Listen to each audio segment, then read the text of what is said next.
Hello everyone. So today I decided to move. I'm trying to go to Spanish waters, and yeah, I just left my anchorage and heading out for the sea, looking forward for some interesting sailing, hopefully today. Yes, I'm finally sailing. Since I'm solo, I took the vest.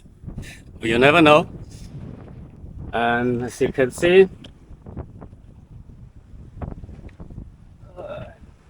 sails are up, but I'm going quite slow, trying to get to know the boat first, how it behaves.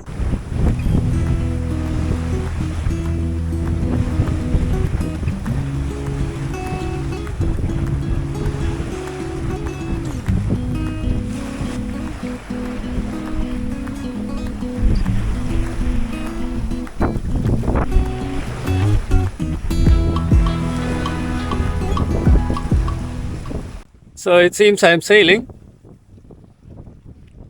and interestingly, on the port tack, it's somehow going much better than on the starboard tack. I was doing like 3 knots with my reef, and when I tacked, suddenly I'm doing 4 knots. It's interesting. Yeah. I'll have to figure out what the things are. For now, it's going okay. It's been a long time. And the first time with this boat that I am really sailing without engine support. Yeah, I'm quite happy and I hope everything will go well. That is sailing. Preparing myself to do the long shot to St. Martin or Virgin Islands or somewhere that area. So this has been a long sailing day. I think I'm now already around 5 hours on the water. I did around 20 something miles. I'm doing zigzag here against the wind. And yeah, I'm sailing a little bit slow. I'm doing 4 knots, sometimes 5 knots. I don't know if you can see Curaçao in the background. Yeah, this is now my last tack. You can see here my zigzags. I will do one more tack and then I should be close to the entry of Spanish water. And yeah, then the rest is again engine. So I arrived in Spanish waters. I dropped my anchor. This is the lagoon where many sailors hide during hurricane season. Currently it's not so full anymore, but in the hurricane peak season this anchorage is quite full. Sometimes you don't really get a spot. Now it's quite relaxed and quite spacious. You can see the entry channel between these 2 hills, and yeah, once you pass that channel it's a huge lagoon with calm waters. Since recent times there is an immigration and customs service point right at the channel entry. Next to the hotel is a restaurant. Aside of the restaurant is the immigration and customs. That's really convenient if you're coming in during opening hours. You can just go directly and clear. Nice anchorage, I like it. So today I've decided to throw away my old batteries. I'm getting rid of the weight. So as you know, here is my battery bank, and of these 4 batteries only 1 is working. These 3 are dead. They don't even charge anymore. I tried, I was patient, but now I'm done. I'm going to bring them back to a battery store because they pay some money if you bring back the old batteries. So I'm getting rid of it and getting a little bit of money, which is not bad. Yes, and then I will see what I will do with the power bank, because right now it's really too small. I'm really struggling a lot at the moment, but I have my issue to import batteries to Curaçao because the batteries itself are not even expensive. The thing is, you don't get lithium batteries in Curaçao so easy, and importing them is a real headache. I mean, it cost me around $500 shipping only, and then another $300 in taxes, because I'm in that disadvantage in Curaçao, being a resident in Curaçao, so I have to pay the import duties.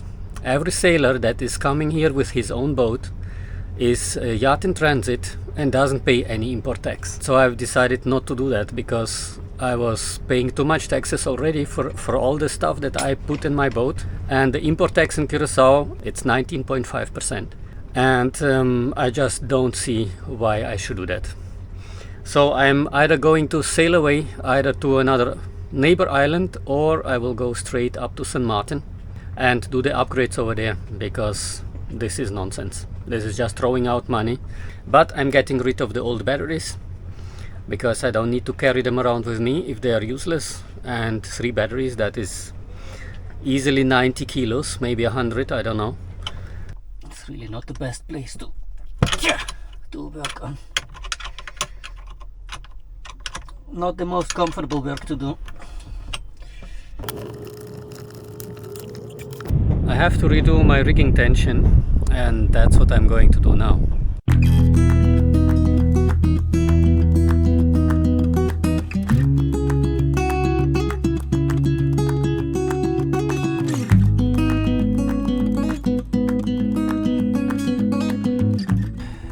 The struggle is real. I'm trying to get it all equally tensioned, and I'm still fighting with the upper shrouds, with the cup shrouds. Look at this. So I just pre-tensioned a little bit. On that side it is 275.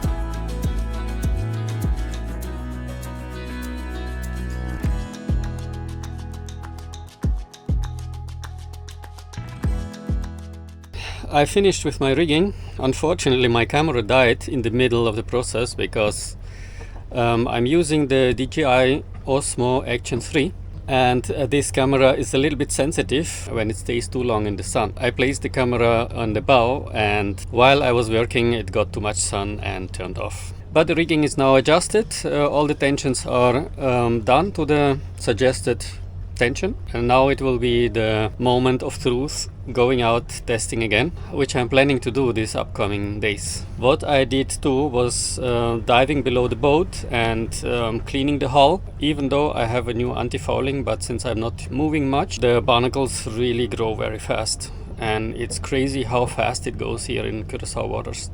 I probably also should have chosen another anti-fouling, because this one is a hard one.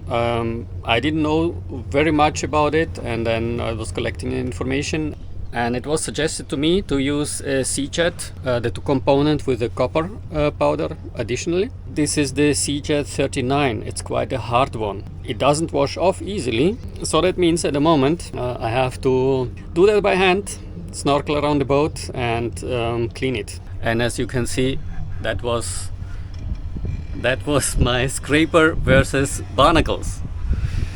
And the first scraper I used, it didn't make it, it broke off. That was a steel one. And then I used this another scraper which I have from my past epoxy work. So as you can see, this is really serious. These barnacles, they are really not a joke. This is for this week's episode. I hope you enjoyed this video, and I hope to see you soon again. I wish you all the best and hope to see you in the next week's episode. Bye bye.